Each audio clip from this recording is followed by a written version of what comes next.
Hey, it's Stuart Oldham from Variety. I'm here on Main Street in Park City, Utah at the Sundance Film Festival. Now, from Greenland to Italy to New Zealand, we've got a very strong foreign cinema presence this year. So let's see what the filmmakers had to say. This is the first film that has come out of Greenland, but many people come to Greenland and use Greenland as a setting, as a scene, as a location. And the tendency is that people will either tell the beautiful story about the hunts on the ice or the bad stories about alcohol problems, stuff like that.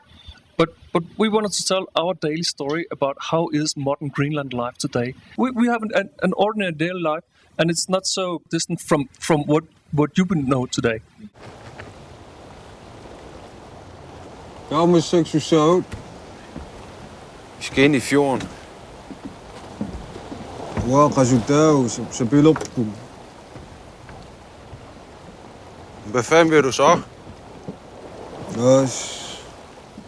Yesterday we had a screening here. It was fantastic because when you enter in a room, my movie is weepy, I would say. It's a melodrama.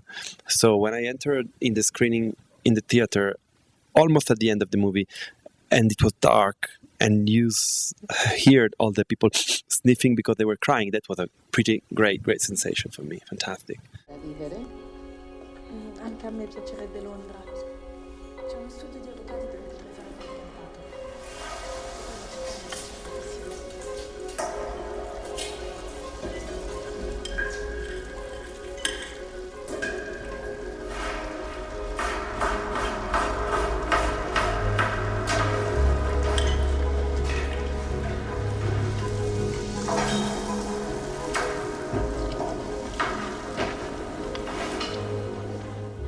When it premiered in London, it was actually terrifying, and because it's our hometown, and you make something like this, and then all your friends come and judge you harshly. At least here, it's a fresh audience. I'm John. Paul. Want a beer? I'd love a tea.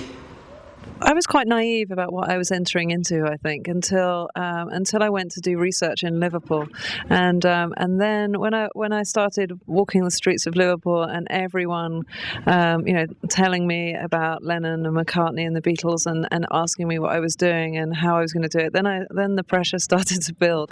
Well, I got a girl with a wrecking machine. When it comes to rocking, she's a queen. To dance on a Saturday night, all alone I can hold her tight, but she lives on the 20th floor of town. The elevator's broken out. It's not an autobiographical film,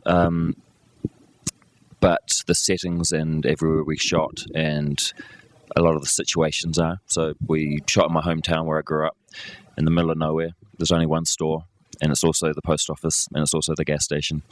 And we shot in the house where I grew up, and so it's personal in that sense. But the plot was pretty much made up. I just sort of wanted to capture what it was like for kids growing up in that time without cell phones and video games and the internet. Kia ora, my name is Boy, and welcome to my interesting world. My favourite person is Michael Jackson. He is the best singer and dancer in the world. Wanna see some Michael Jackson dance moves? My favourite subjects are art, social studies, and Michael Jackson. When I was trying to get Animal Kingdom happening, I was in meetings with people talking about how I wanted to make a crime film that was kind of big and bad and violent, and yet sort of poetic and beautiful at the same time. And I kind of realised in these meetings that people didn't quite know what I was talking about.